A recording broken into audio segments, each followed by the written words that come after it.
Assalamualaikum warahmatullahi wabarakatuh.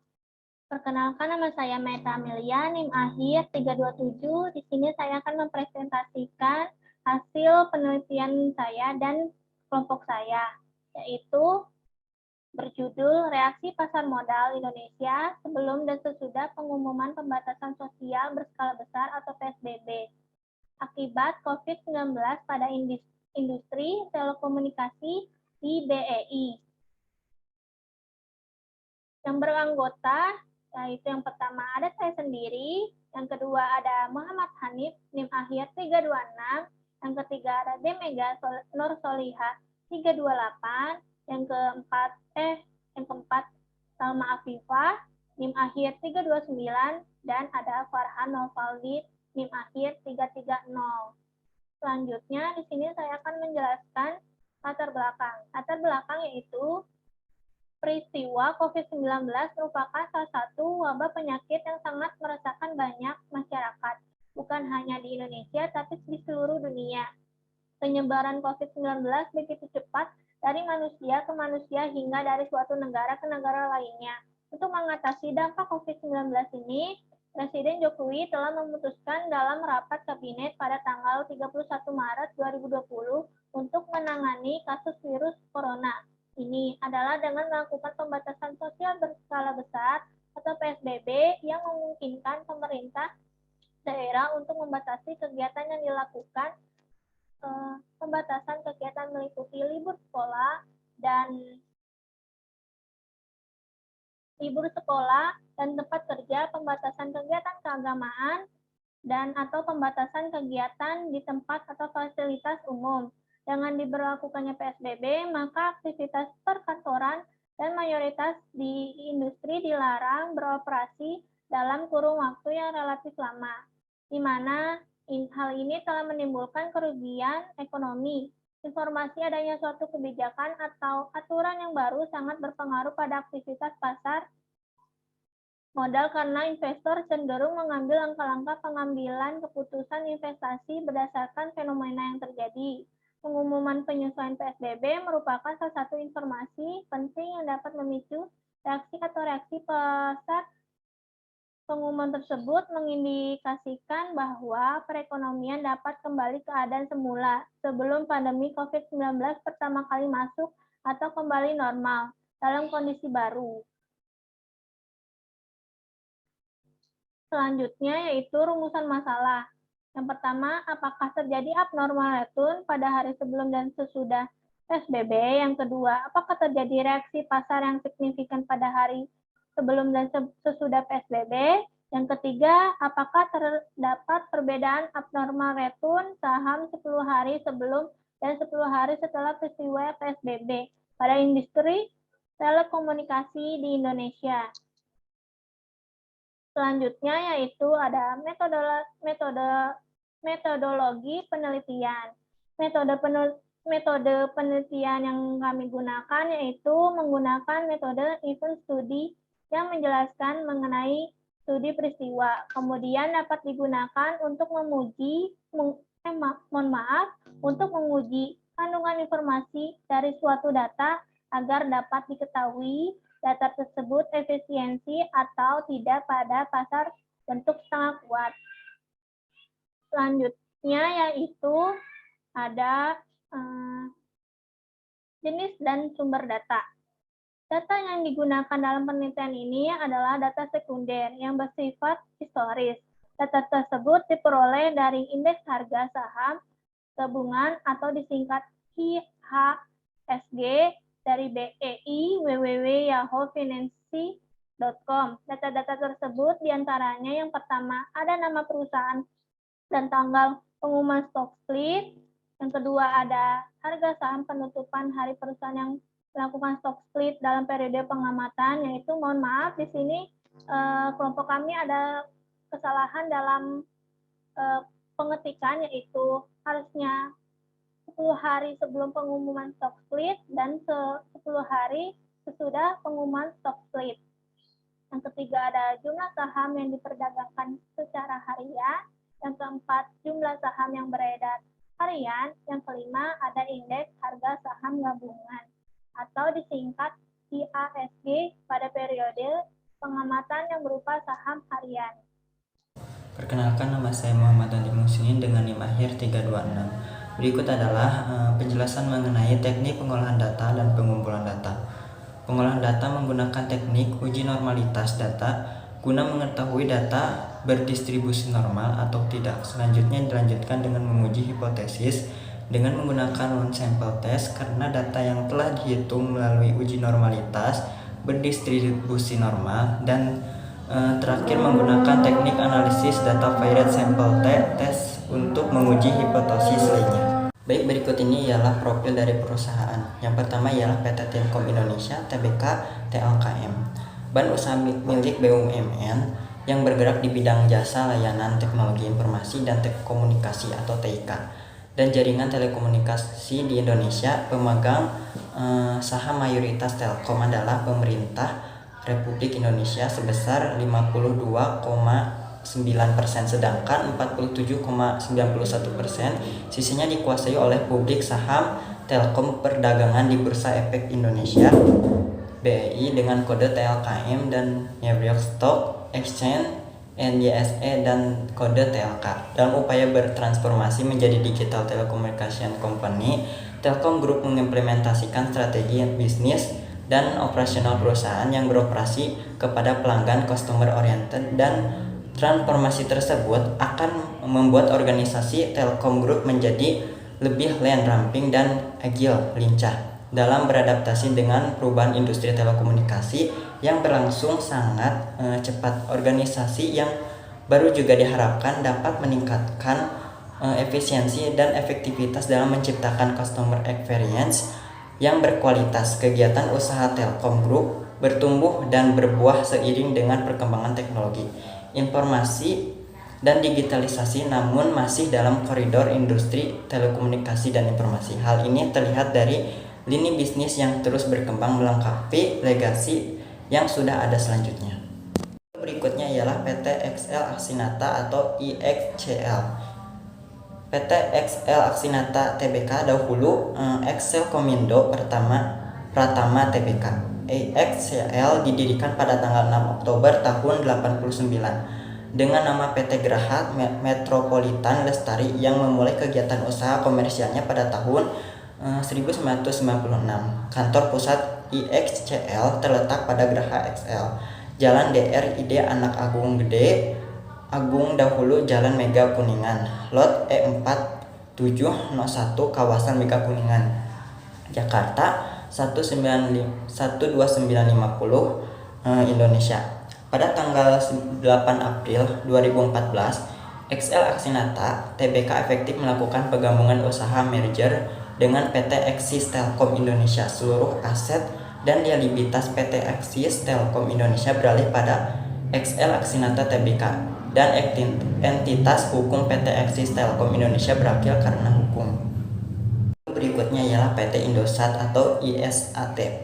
PT Indosat Tbk atau ISAT didirikan oleh pemerintah pada tanggal 20 November tahun 1967 sebagai perusahaan investasi asing untuk menyediakan layanan telekomunikasi internasional di Indonesia, dan mulai beroperasi secara komersial pada bulan September tahun 1969 untuk membangun, mengalihkan, dan mengoperasikan International Telecommunication Satellite Organization atau Intelsat stasiun bumi di Indonesia untuk mengakses satelit Intelsat Indian Ocean Region.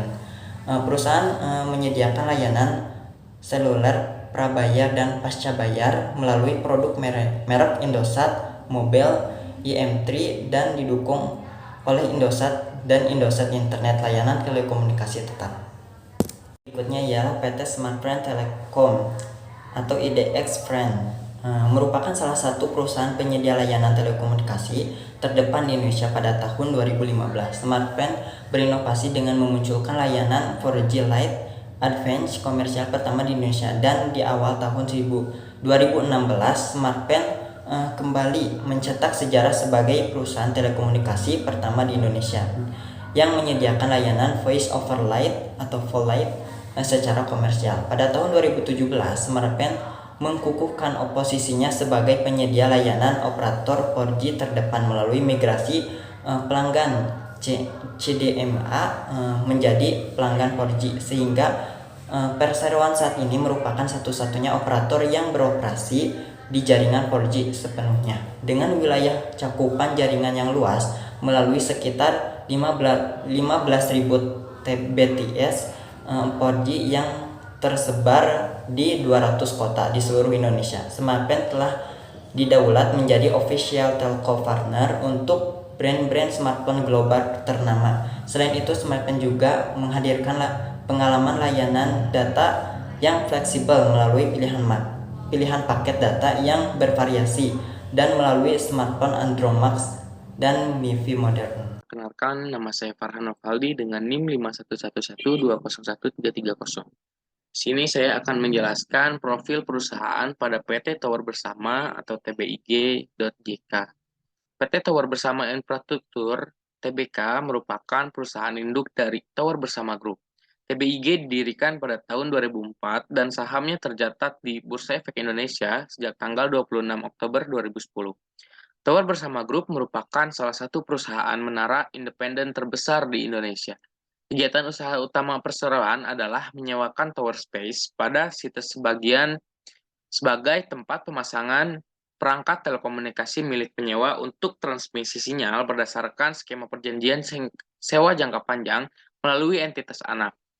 Perseroan juga menyediakan akses untuk operator telekomunikasi ke jaringan repeater dan IBS milik perseroan sehingga dapat memancarkan jaringan sistem telekomunikasi di gedung-gedung perkantoran dan pusat-pusat perbelanjaan yang terletak pada wilayah perkotaan. Selanjutnya, ada periode estimasi dan window period. Periodenya itu 30 hari. Selanjutnya ada T-10, yaitu pada tanggal 14 sampai 23 Mei 2020. Selanjutnya ada PSBBD, yaitu pada tanggal 24 Mei 2020. Terus selanjutnya ada T+10, yaitu pada 25 Mei sampai 5 Juni 2020. Nah, di sini ada periode estimasi pada PT Telkomsel. Kita lihat untuk pada saat T-31, yaitu pada tanggal 26 Maret 2020, close price-nya yaitu sebesar 20.900.850. Nah, untuk sampai pada T-1, yaitu pada tanggal 12 Mei 2020, yaitu close-nya yaitu 3.850. Nah, selanjutnya ada hasil analisis data.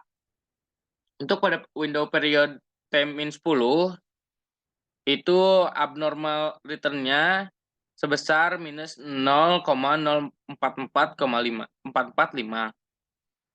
Lalu ada T0, untuk abnormalnya itu sebesar minus 0,0205. Lalu ada T+10 sebesar minus 0,0483. Dan slide selanjutnya yaitu ada periode estimasi pada PT XL Axiata, yaitu EXCL. Untuk pada estimasi period T-31, yaitu pada tanggal 26 Maret 2020, untuk close-nya itu 1.760. Nah, untuk T-1-nya yaitu pada tanggal 12 Mei 2020, yaitu sebesar 2.290. Saya Demega Nursolihah dengan NIM akhir 328. Di sini saya akan melanjutkan penjelasan dari rekan saya sebelumnya, yaitu hasil analisis data dari perusahaan PT XL. Di sini ada window periodnya. Yang pertama T-10, hasil abnormal return-nya yaitu min 0,142.122.314. Selanjutnya T-9, abnormal return-nya min 0,0749379931. T-8, abnormal return-nya min 0,0923966387. T-7, abnormal return-nya min 0,1466333. T-6, abnormal return-nya min 0,0527650655. T-5 abnormal return-nya min 0,121633. T-4 abnormal return-nya min 0,053991. T-3 abnormal return-nya min 0,080474. T-2 abnormal return-nya min 0,112752. Dan T-1 abnormal return-nya min 0,1330580. Dan T0-nya yaitu min 1,1008. Selanjutnya T plus 1-nya abnormal return-nya min 0,0883. T plus 2-nya min 0,01849. T-3-nya min 0,15403. T plus 4 abnormal return-nya min 0,060639. T plus 5 abnormal return-nya min 0,108522. T plus 6 abnormal return-nya min 0,09690. T plus 7 abnormal return-nya min 0,0736. T plus 8 min 0,070611. T plus 9 min 0,111789. Dan T plus 10-nya min 0,119318. Selanjutnya periode estimasi. Periode estimasi pada perusahaan Indosat. Di sini terdapat T-40 sampai T-11 yang menghasilkan RI yaitu min 0,0116. Selanjutnya hasil analisis data dari PT Indosat, yaitu window periodnya ada T-10 sampai T-1. T-10 abnormal return-nya sebesar min 0,0116. T-9 min 0,01220952. T-8 0,040868. T-7 min 0,0405. T-6 0,0091. T-5 min 0,0109. T-4 0,0474. T-3 0,0165. T-2 min 0,0031. Dan T-1 min 0,0009. Selanjutnya T0-nya sebesar 0,0116. Lalu T plus 1-nya abnormal return-nya 0,0799. T plus 2 0,0116. T plus 4 min 0,0030. T-5 0,0363. T-6 0,0164. T plus 7 0,0164. T plus 8 0,0833. T plus 9 min 0,0017. Dan yang terakhir T plus 10 yaitu min 0,0200. Selanjutnya estimasi period pada perusahaan Smartplan Telkom Tbk. Di sini dari T-31 sampai T plus 1 yang mendapatkan ERI sebesar 0,0205. Jumlah RI-nya itu sebesar 0,61728845. Selanjutnya hasil analisis dari PT Smartplan yaitu window periodnya dari T-10 sampai T-1 yang menghasilkan T-10 abnormal return-nya min 0,0304. T-9 abnormal return-nya min 0,0205. T-8 min 0,0205. T-7 min 0,0105. T-6 min 0,0605, T-5 min 0,1195, T-4 min 0,0100, T-3 0,0784, T-2 0,0001, T-1 min 0,0505. Sedangkan T plusnya yaitu T plus 1 0,0001, T plus 2 min 0,0205, T plus 3 min 0,0306, T plus 4 min 0,0407, T plus 5 min 0,0409, T plus 6 min 0,0101, T plus 7 min positif 0,0107, T plus 8 min 0,00091, T plus 9 min 0,0002, T plus 10 0,11095. Selanjutnya, estimasi period pada perusahaan tower bersama infrastruktur. Estimation-nya dari T-31 sampai T-1 yang menghasilkan jumlah RI 0,283106225. ERI-nya menghasilkan sebesar 0,0094. Saya Salma Afifah Purbaya dengan NIM akhir 329. Di sini saya akan menjelaskan tentang hasil analisis data. Nah, tadi kan sudah dijelaskan ya oleh teman saya tentang estimasi periode dari masing-masing perusahaan beserta dengan abnormal return. Terus sekarang saya kebagian menjelaskan window period atau abnormal return dari PT Tower Bersama atau TBIG. Nah, di sini kan sudah dijelaskan bahwa kalau yang warnanya merah atau adanya negatif, itu artinya tidak normal atau abnormal. Sedangkan yang warna hijau artinya normal. Ini sama dari T-10 sampai T plus 10. Dengan nilai signifikan, dengan nilai ERI-nya yang sudah dilakukan di sini ya, di estimasi period.